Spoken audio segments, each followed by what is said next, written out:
Welcome, everybody, to the Synapse Philosophy Group. And I'm your host, Dr. Haig John. And we have a awesome time. We're reading through D.D. Palmer's 1914 book. We're on page 18. This is the next chapter after we have dissected the moral and religious duty of a chiropractor. Now we're on nerve vibration, which I think is a very important chapter. We spend a lot of time in chiropractic talking about tone, but do we really understand what D.D. meant? So we're going through a lot of this. We're discussing it, talking about it, breaking it down. So whoever, and I also want to give a shout out to Dr. Nicholas Lim. He is in Singapore, and he has been listening to us. I talked to him just the other day, and he is, been listening to this podcast from Singapore. So there's a lot of people around the world getting on this podcast in Europe and South America and Asia that can't come on at this time because, of course, time constraints. And so I'm happy that you're listening in and getting a lot out of it. All right, so we're going to start off.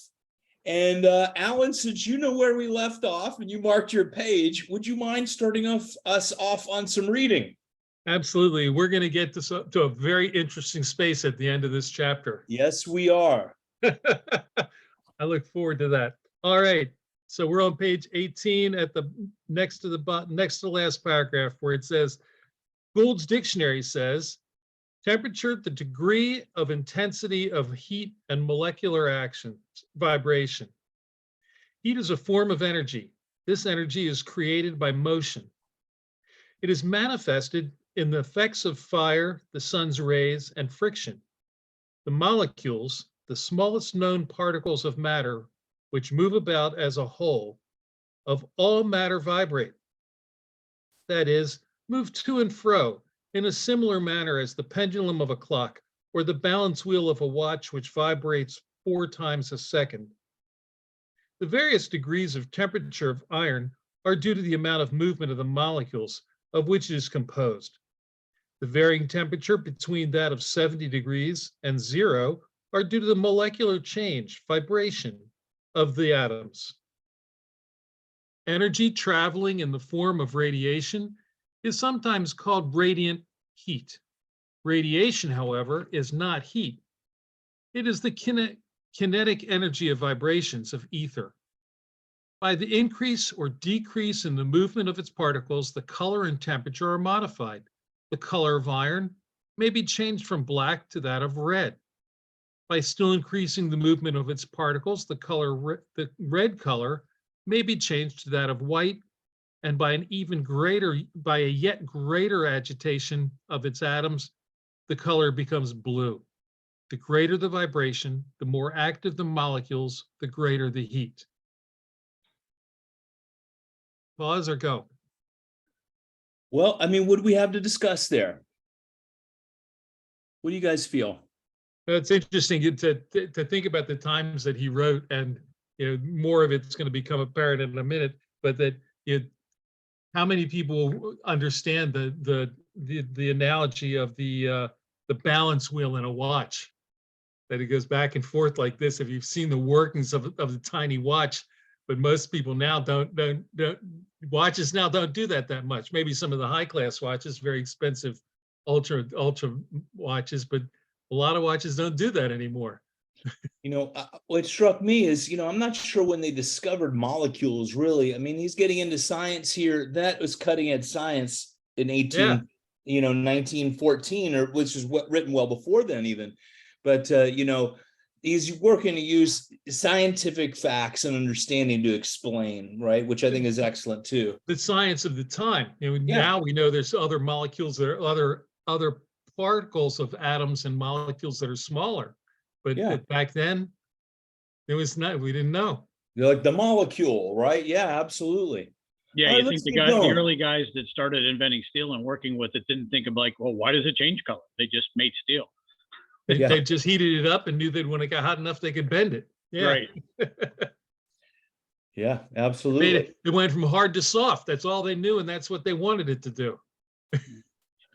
Well, and then they perfected their craft and they did better each time, and they made amazing things. You know, it's just amazing what iron workers, you know, the blacksmiths of the day did, right? All right, let's keep going.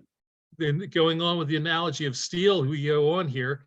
When a resonant bar of metal is struck, made to respond to a certain amount of vibration, waves rush through the substance, which are unlike in character to those vibrations going on all the time among the molecules. The molecule vibration of nerve tissue and wave motion differ in that the former is the movement of particles and the latter is of the whole. So he's talking about the difference between the vibration of a wave, which makes sound, right? And the vibration in the molecules, and there's a wave that forms versus the individual. When the whole moves, it's a wave. When the parts of it move, it's a vibration. Okay. Go on. The particles of matter are always in a state of vibration.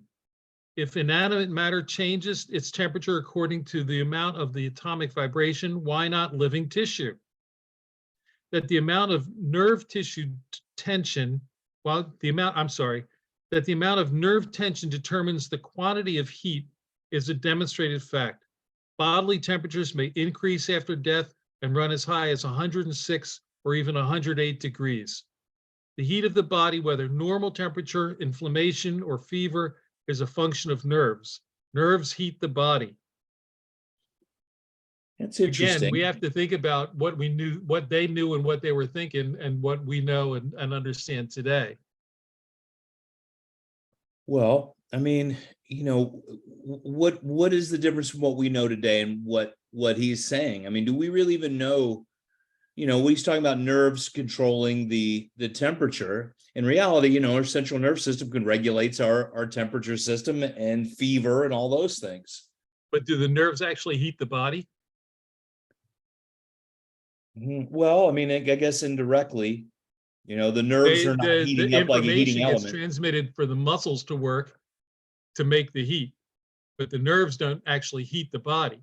Well, you know, my muscles aren't twitching when I have 102 fever, right? The muscles aren't creating the fever. You know, my whole family all had fevers this week. Right? That's probably what was happening. That's why I forgot about Tuesday. I wiped it out of my mind. But, you know, when you're cold, you're shivering to create more heat, right, by the muscles. But a fever is not created by shivering muscles. You know, that is, the regulating system for our part of our immune system, really. Yeah, I'm not sure how that heat's generated. I don't have a scientific answer to that. I don't either. Go ahead, Bob. When I was in chiropractic college, you know, they were teaching us to think medically. And when we talked about microbiology, there were certain organisms that they said had pyrogens.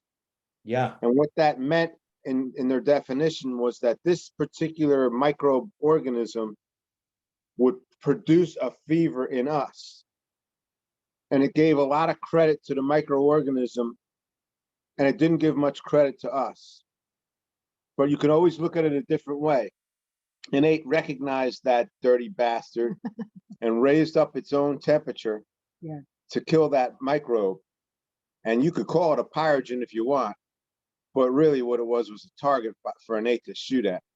Right. The body generates the heat that we know now, we understand, and it's what they were saying then too. It was that the microorganisms, viruses live in a narrowly adapted range of temperature, which is close to our normal range. And a fever raises us up outside of their adaptive range, and so it kills them off. And how our body does that, where the heat comes from, I don't have that explanation, but yeah. Innate. Barry's got it. Barry's got it. Yeah, Alan, you have it. It's innate, and he stated here at this first sentence, heat is a form of energy, and you have to think DD is the energy healer, right? He worked with energy of people, and he's explaining it to us scientifically, and here we are in our chiropractic minds, And he says actually here, nerves heat the body. Now, technically, physically, that nerve doesn't. However, he's going to explain the energy, the molecules traveling across the nerves and the nervous system are going to do it. So it's going to come together here. You're on it. Great job. All right, I'll go on. Yep. An impulse travels, excuse me, an impulse travels over a nerve by waves known as vibration, similar to a pulse wave, only more rapid. The speed of thought, an impulse traveling over a nerve, has been duly measured by the aid of apparatus in physiological laboratories. In man, the normal rate of vibration is said to be 114 feet per second. Sensory impulses, which convey sensation inward, vary from 168 to 675 feet per second, the average being 282 feet. The commands, known as impulses, are carried over the nerves by vibration. Why does death result in high temperature? Because excessive vibrations create sufficient heat to liquefy tissue, necrose the web-like structure, render it too soft for normal vibration. The tripod of life, the vital tripod, the brain, heart, and lungs, cease to innervate the organism through the nervous system and maintain the circulation and aeration of the blood. If 200 nerve vibrations are normal, over that is excessive, is an excess. Heat is augmented. Bones, nerves, blood vessels, and other tissue become softened, changed in color from white to that of reddish brown, reddish yellow. The vascular system softened, causing hemorrhage from rupture and perforation. Nerves, like all material substances, are composed of particles, atoms, or molecules which vibrate, oscillate. When nerves are in normal condition known as tone, normal tension, normal elasticity, and normal renitency, impulses are transmitted vibration in normal manner with the usual force. The amount of impulsive force is determined by the rate of transmission, the rate of action upon quantity of vibration, and the amount of movement upon tension. Motor and sensory impulses are transmitted over the nervous system by molecular vibration. The force of an impulse depends upon the momentum upon the impetus received from the nerve vibration during transmission. If the nervous system is normal in its tension, vibrations are normal, and the degree of temperature is that of 98 to 99 degrees. You need a pause? Yeah. Well, going back to where, tissue liquefies, Yeah. The excess heat, when we're talking about, normal tone, muscle tone, all those things, and you think about a subluxation long enough, and then we have atrophy. And you can think about, that throughout the whole system in the body going into, failure or death. But, I've been thinking about it since you said it, since you read through that. But what do you guys feel? Go ahead, Barry. Oh yeah, I love this. This is the mental impulse, and he's explaining this right away.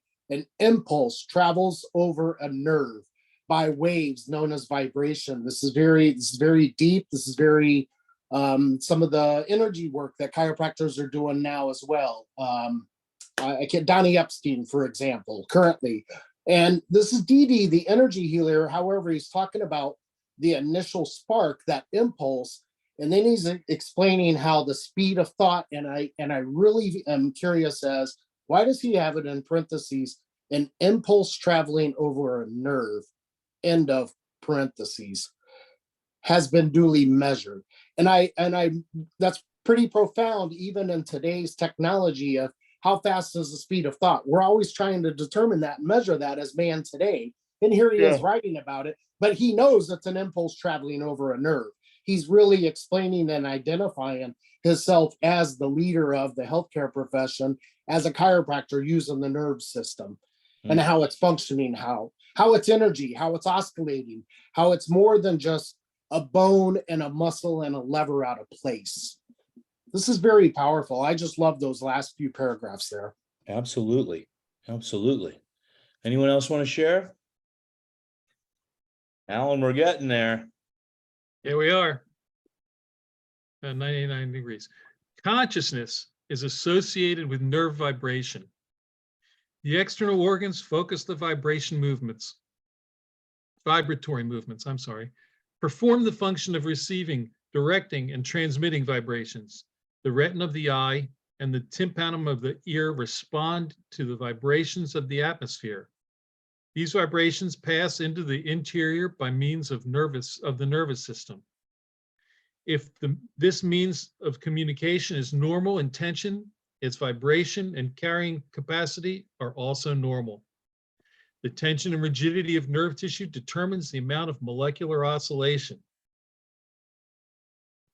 Petoskey in Michigan, August 13th, Miss Helen Keller, the noted blind and deaf girl, has heard her first note of music. She caught the vibrations of a violin string through her teeth, held against the bridge of an instrument. And although her eardrums are useless, Professor Franz Kohler of Oberlin Conservatory declared today that the harmonies had been communicated to her brain and she had caught the strain like the voices of singing angels, said Miss Keller to Miss Macy, her teacher. Let's just, I mean, how amazing is that really? And, now they're doing it, cochlear implants and, vibration through your mastoid and all those different things of communication. I just think that's amazing. I never heard that story before of Helen Keller with this violin string. I don't think I'd heard that one either. It's interesting because today I was looking at bone, mastoid? I'm sorry. They're earphones that are bone that they contact your skull rather than going in your ear.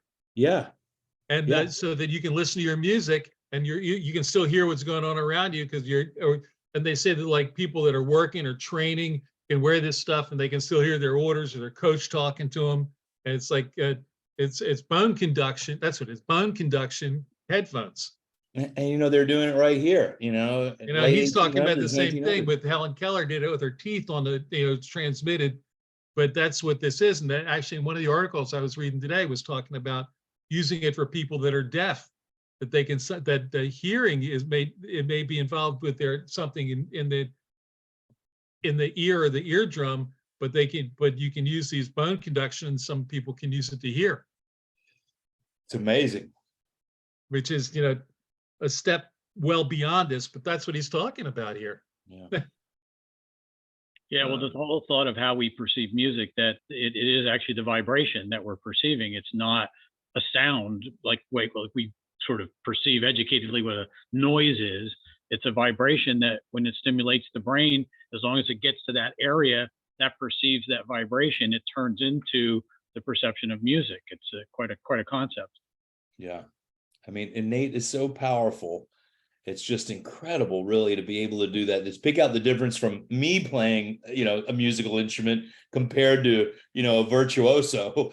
Me might go deaf from listening to me play an instrument, but, innate knows the difference.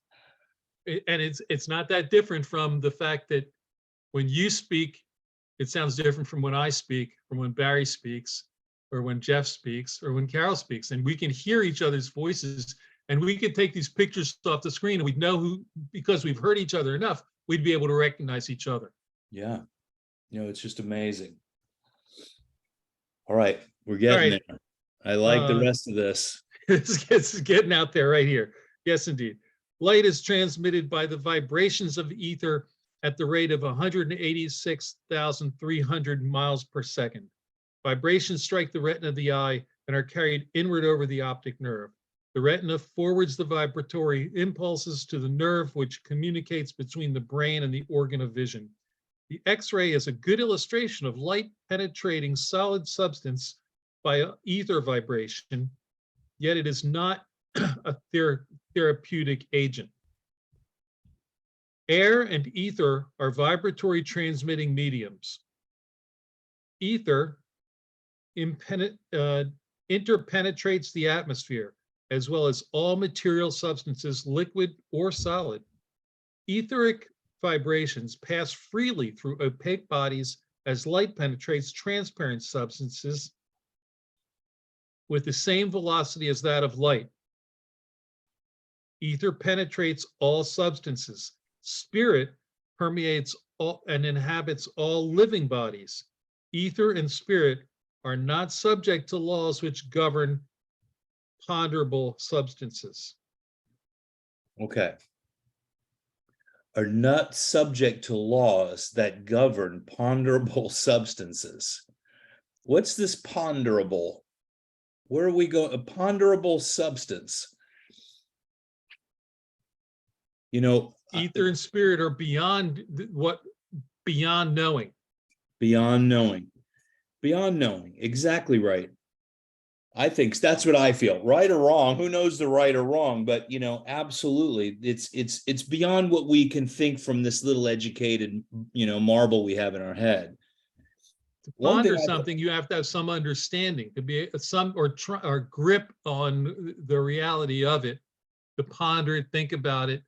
And although we think about what might be the ether or spirit, it's beyond the grasp, at least still at this time for us.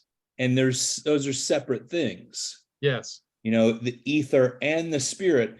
You know, the ether, you know, I've used that term quite a bit and in different talks I've done. And, you know, I've looked it up multiple times and I see it in different ways. And, you know, thinking about it as almost as, you know, all things.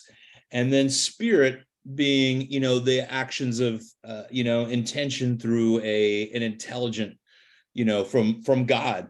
Well, it says in living things. Yeah. And I go back to what, you know, he also says here, and Pasquale used to talk about this. He said, you know, the Father, Son, and Holy Ghost. And he said, he used to talk about it's the Holy Host. And Bob and Carol might remember that. And that's what he almost says here. Where does he say that? Material, something liquid or solid. Spirit permeates and inhabits all living things. So it is within us all, permeating through us, and also lives within. And go ahead. Yeah, I believe Ether, from his magnetism and Scientology background, is the universal intelligence, and the spirit is inside the living substances, where they're both ponderable because they're not right, they're not seen, they're not, you know, us humans have to always ponder them. Yeah. Because we look at them as Ether- substances, but they're defying all the laws of gravity and physics, as he says. Ether and spirit, you know, as you say, ether universal, spirit innate. All right. Telepathy. Yep. Telepathy, mental communications between two persons at a distance from each other without the aid of spoken or written signs, is accomplished through and by transmitting vibratory qualities of ether. Ether is a medium filling all space, even in that which is occupied by fluids and solids. Its functions, so far as known, are the transmitting of light, the production of all the phenomena ascribed to electric, vital, and magnetic force. Ether will, in the near future, play an important part in the transmission of thought, not only between individuals of this world, but between astral beings and those of the physical. Who knows what the way may now be opened for inhabitants of other planets to converse with those of our own by aid of etheric waves. The transmission of thought from planet to planet would be only an increase in distance has been done with wireless telegraphy. Molecule vibrations is a law of the universe. Molecular vibration is a law of the universe. Nothing is exempt from this activity. It is universal in its application. Progression is an established principle. Spiritual progress toward perfection is dependent upon physical and spiritual growth. Let's The stop there universe- just a moment. just, his theorizing of how we're communicating, looking to the future. He's really talking in quantum physics, quantum mechanics. He's prophesizing of how we're going to advance as beings, as his groups at that time were communicating in the astral plane. There's a lot here that he sort of slips in that I see. What do you guys feel? I feel that DD is being true to himself. This is the universalist. He went to universalist meetings and societies. This is the spiritualist in him. And I feel like he's really being true and honest with himself and what the possibilities are. Also at the beginning of that, at the telepathy of the mental communication between the two people, I thought about, he sent his son BJ off to go on tour with a hypnotist and this type of work, right? Before BJ became a chiropractor, he had sent him off. So this is his father, and I see his son here just listening to him speak. This is how deep DD is. And even in current human status here, we still don't have these same answers. And he's still nailing it on the head. The words that he's using are some of the same phrases that we're using today, and trying to explain what's out there, what's beyond. I mean, even the Bible is filled with communications from spirit, from other realms, if you want to look at it in that sense. And, the spiritual writing from the beginning is really about that. And so, yeah, thank you for that, Barry. Absolutely. And for people that haven't thought about it in these terms, you read about, and some of us have had experiences where if somebody has been in a car accident and a wife knows, or somebody has been, something's happened to somebody that or is very close to you, that's distant from you, and that there's something wrong, or that something good has happened. That there's you read about those articles, you read about those things all the time, and if we're lucky, we get to experience some of those things. And how much can we tune in to expand our ability to be accepting of those things and not block them out? Because I think that's part of our growth and progression, as he talks about here, is so many people just, you naysay it and it blocks it from happening. Is the more you accept it, the more we accept the ability to communicate between ourselves and our patients when they're laying on the table, and say that communication is there, rather than that expands it and allows it to happen. Well, they've done that research with animals. I see it with my dogs. They know when my wife is on the way home. I mean, they didn't call her on the cell phone, and they don't hang out with me. They wait for her the whole time. And, but it's mostly what BJ Palmer wrote about. It's mostly what BJ when the educated mind blocks that out because it's too ethereal, right? But he wrote more about ether is the key to that word. There we go. To ethereal. If somebody's paying attention. Thanks. But he wrote about really getting out of the educated, listening to that spiritual consciousness, and then where is it coming from? When you get the innate flash, it's not from our intellect. It's coming from spirit and paying attention to it. BJ refined his, DD's writing of what he's talking about right here into most of the volumes are written about that. They're not written about the Atlas. They're written about getting out of educated and paying attention to innate, right? And this is sort of setting the tone for BJ's, just like, Barry was talking about, the future of BJ's philosophical writing, I feel. Yeah, and I mean, this is his dad, and you have to think we were raised with our dad. We hear the stories, we hear his talk, and he was at his offices on Brady Street, and it wasn't chiropractic the majority of time he was on Brady Street, downtown Davenport. He was mostly a magnetic healer then. It wasn't all pure chiropractic then. So he was around. He was also picking up the notes. And and heard the interactions between his dad and his patients, just like our children do when they're at the offices, right? Absolutely.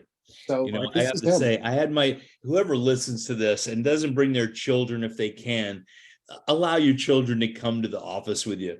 My 8-year-old, and I brought her from room to room. I taught her just like, I have associates or whoever, and adjusting, talking about plane line and the disc and adjusting, and she was into it. I mean, I can't wait for the day for her to toggle my atlas. I mean, I am so excited about it. Okay. But that's how they learn. That's where BJ, you just said it, right? We wouldn't have BJ if he didn't hang out with his dad, right? We talk about their controversy, but they were dad and son way before that, right? Yep. So yeah, absolutely. The apple doesn't fall far from the tree.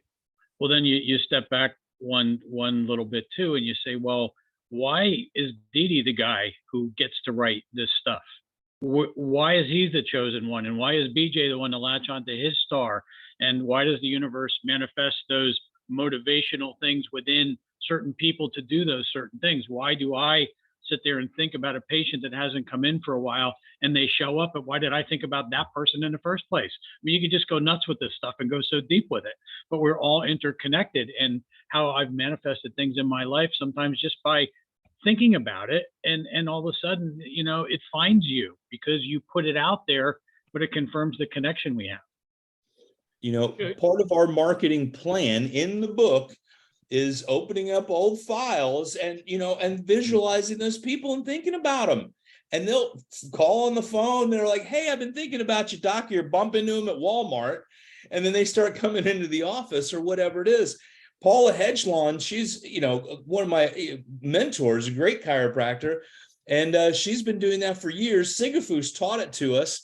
And she reminded me about, that the other day. And I said, that's in our marketing plan. If it's quiet in the office, pull out a couple of files, start thinking about how we can help these people. Where is Johnny and Sarah and, Randolph or whoever? Yeah, absolutely. Thanks for that, Jeff. That's And exactly, I was about to say that exact thing. That you go through and look at we used to have cards with the travel cards, practice members in the office, and you just go flipping through, just looking at their names of people, and all of a sudden you hear them, they'll start calling, or you run into them someplace on the street in the next day or two. Yeah. You make that connection across the ether. Yeah. And DD said that it's that thought, it's that molecular action, that transmission. And he says, molecular vibration is a law of the universe.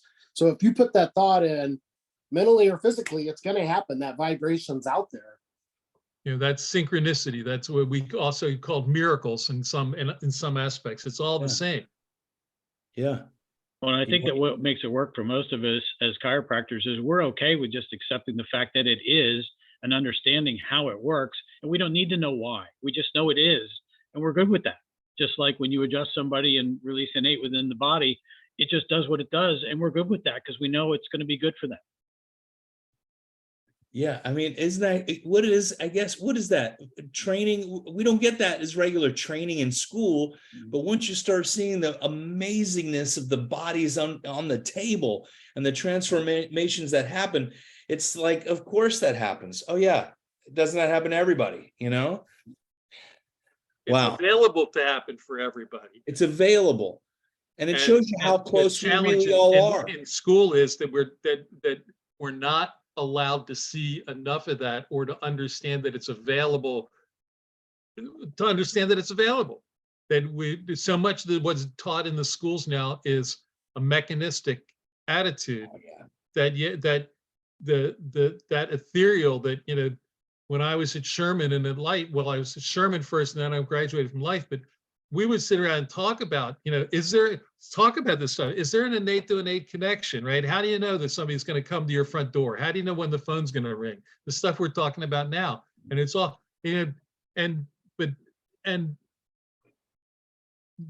it was less at Life. And that's why I used to go sit in every assembly with Dr. Sid, because he was amazing. There was a power in him. Some people loved him, some people hated him. They didn't like his personality, but it's he knew that he knew, and he was right. Yeah, absolutely. All right, you want to take us home? I will take us home. To outer space we go. The universe is composed of spirit and matter. All living material is animated by spirit. The process of physical and spiritual growth are so intimately blended that it is difficult to separate one from the other. Our bodies are animated by spirit through molecular vibration. Without vital force, there would be no action guided by intelligence. Let's stop right there. Hold on one moment. You got it. Now, does that sound like some of the 33 principles right there? Mhm. You know, I have so many people that have argued with me that Stevenson didn't get anything from D.D. Palmer, and it's almost verbatim in a way, Mhm. right? So I just wanted to talk about that just 1 second. Go ahead. Astral spirits, composed of supersensitive substance, inhabiting supersensible spheres, are far more refined than the material of this world. Yet they are undergoing a process of enhancement analogous to that of individuals on this earth. It's all a matter of progression, that we're in a growth phase, and the fact that we are aware of these transmissions and willing to accept them, we're vibrating at a different level than some other people, but it's all a progression, and we bring people along with us. We're here for a purpose now, and we've developed to this point, and we're here to help others achieve this and move forward. And that is what DD intended chiropractic to be. I'm just going to read that last paragraph again. Astral spirits, composed of supersensitive substance, inhabiting supersensitive spheres, we still do not know what that means, are far more refined than the material of this world. Yet they are undergoing a process of advancement analogous to that of individuals on this earth. And, you know, Bob and Carol, you might remember this, Pasquale, that he said, you know, they need us as much as we need them. And that is what I get out of that paragraph.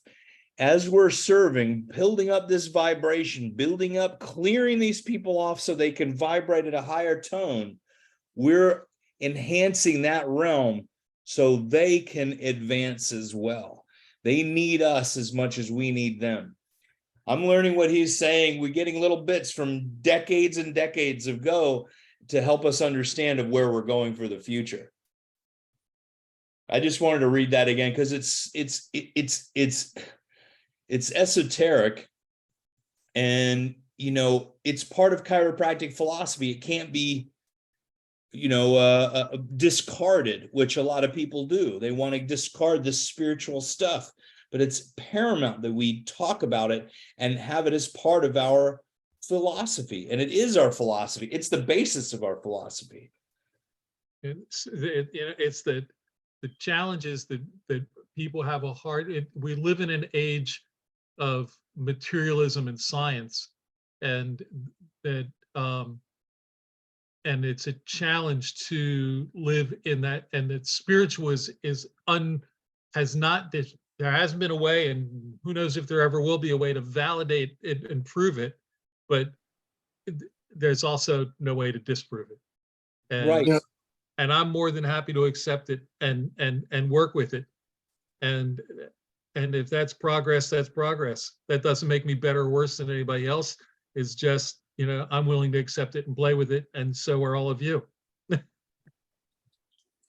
I really do enjoy these last two paragraphs. That second one before really makes it clear for me. At the very last one, I think a white light, the spirit leaves, it's white light.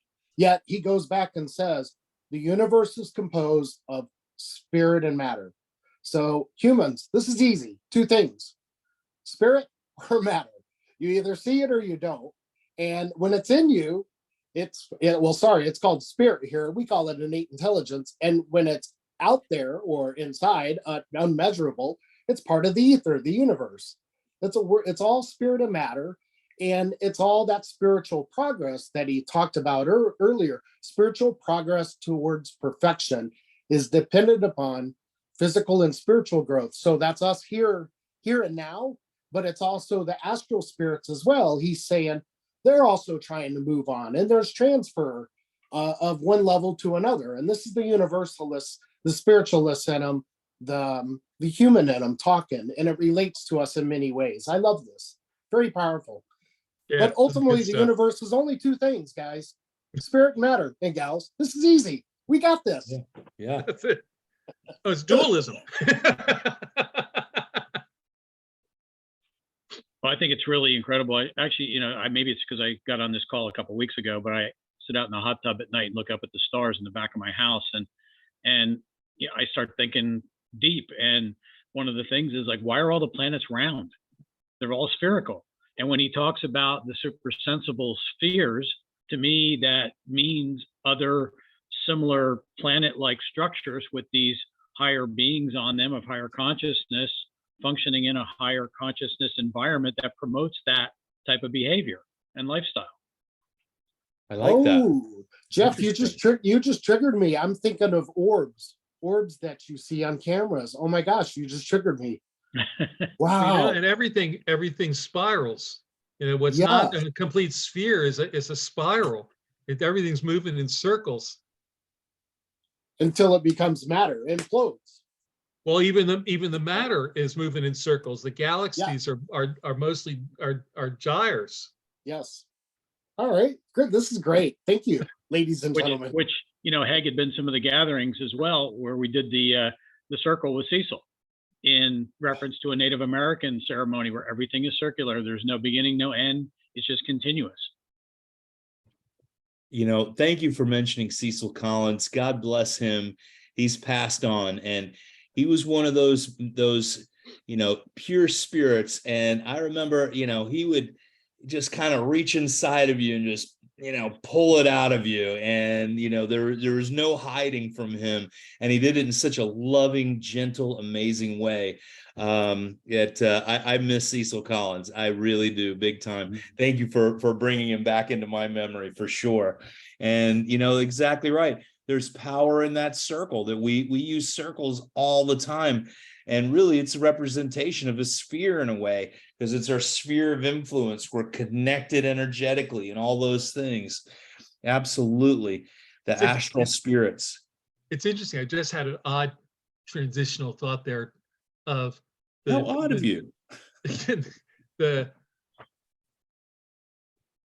native cultures often their dances are circular, but Western culture, the European dancing, is lines and squares. Interesting. Well, we don't dance around a bonfire. I got nothing besides that, but that just, as we were talking about this, my brain just went there and said, the native cultures, which are more in tune with the universe and the spiritual connections of everything, for the most part, the dances are mostly round. Interesting. I never thought about that. To my knowledge, I have limited knowledge here, but most of it seems that was the way it was. And when you think about the European dances and the square dancing here, line dances, in Europe, they were often, they would line up and dance very formally. And so I don't know if there's something there or not, but that's that mechanistic, but that's that mechanistic versus, spiritual, connection separation. Go ahead, in my Barry. mind, on some level. Yeah, there's a very structural way about dancing in European mode as opposed to tribal mode. They are similar, but they're going with how the spirit moves them versus how they were taught to move. The native cultures are trying to link with spirit and have spirit and join with spirit when they dance, and Europeans are trying to meet a form. They're just trying to hook up. Formation. Exactly right. Awesome. Ladies and gentlemen, this was a great chapter. I love that, and I've got to make a few posts. I've been behind in posting the recordings of these just a little bit. We're going to get them out there and get them posted soon too. They're going on the YouTube page. You can get them on Spotify and everywhere else. And I think I've just started we're getting them uploaded to Prime. They have a new podcast system. But this is history. These words may never be spoken out loud again, is the way I think about it. This may be the time we're getting these words spoken. We're putting them in the digital world. They will last for eternity and be shared. And, I feel blessed to be able to even just be able to speak the words that Dee Dee has put into print. So, and then with all of you, thank you very much. And everyone else that listens When you put it that way, I'm honored that you allow me to read some of this and be part of that. Well, thank you. It was a blessing, and you read very nicely tonight, and I appreciate you. And, I've been waiting for this whole chapter really to get to the end, but there's so much meat in the middle too. And next week, we're going to be at the next one, a brief review. Let's see what we get. I mean, I don't know what he's going to review, but we're going to find out. Actually, I do. But quick, brief plugs. We're going to be at Sherman July 22nd. Okay. And Neil Cohen is going to join me April 15th at my office. If you have any students, anyone that's prospective students, have them join us.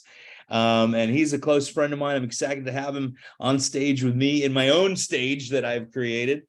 And then end of September, early October, we're joining Peter Morgan and his mission with Innate Missions, and we're going to be serving people and teaching innate adjusting in Haiti and Dominican. And then that's September. In February, we're going to be doing Families First, and it's going to be a little bigger seminar. It's 3 days, and we're going to be doing that here in Florida. And then November, we're going to have innate adjusting in Palmer, Florida. So that is my schedule, and it's growing even faster every day. And I just had to do my shameless plug for a minute. Well, long story short, I have to just share with you, we were down, a few of us, Kevin Jackson, myself, and a couple of our buddies, Don Sigafus. We just piggybacked on the LCW conference down there in Clearwater this last weekend. And we were at a place for lunch one day. I think it was called Frenchie's on the beach. And I'm sitting there with my friend George Libertazzo, and a young lady walks by, and she has a spine keychain hanging out of her pocket. And George is like, Jeff, look, she got a spine hanging out of her pants. So she came back, and he stopped her and said, look, I don't want you to think we're a bunch of weird old guys or anything, but I noticed you have a spine hanging out of your pants. She's like, yeah, I just registered to go to school at Palmer, Florida. We're like, no way. And we're like, there's 5 of us here. We're all chiropractors. So we had that interaction with her, and you mentioned Palmer, Florida, and that kind of triggered that. But you got a young lady who's signed up that's ready to go down there, and we'll have to make sure she finds you somehow. That's awesome. That is awesome. I bet she was excited. Like, wow, it's serendipity. We just talked about serendipity a minute ago. It was cool. Fantastic. Anyone else before we sign off for tonight? Well, God bless you. I miss you. Carol, go ahead. Oh, yeah. My daughter passed part 2 boards. Yes. And she took part 3 last week. So hopefully. Victory. And then part 4 is what, in like November, and then she's out. Then she's out. Then That's she's it. out. Oh, But like part this. 2, part 3, Part she's going to 2. whip it. And part 4, But I've she seen took her in part action. She's 4 going to be great. Part 3 last week, and then part she 4 took is it. like, yeah, she took 3, but she passed 2, she got the results. Fantastic. Well, congratulations. That is I'll tell her, fantastic. yeah, she's so happy. I Yeah. bet. That's it. That's it. Those are the biggest milestones that count. Passing biochem and getting through your boards, Yeah. right? The boards, yeah, the boards. So I was very happy. Rob and I are very happy. I'm sure you are. I mean, Yeah, I'm happy. I'm happy. You guys have an awesome All night. right, we'll see you next week. See you Thanks, next everybody. week. All right, bye-bye. Bye, guys.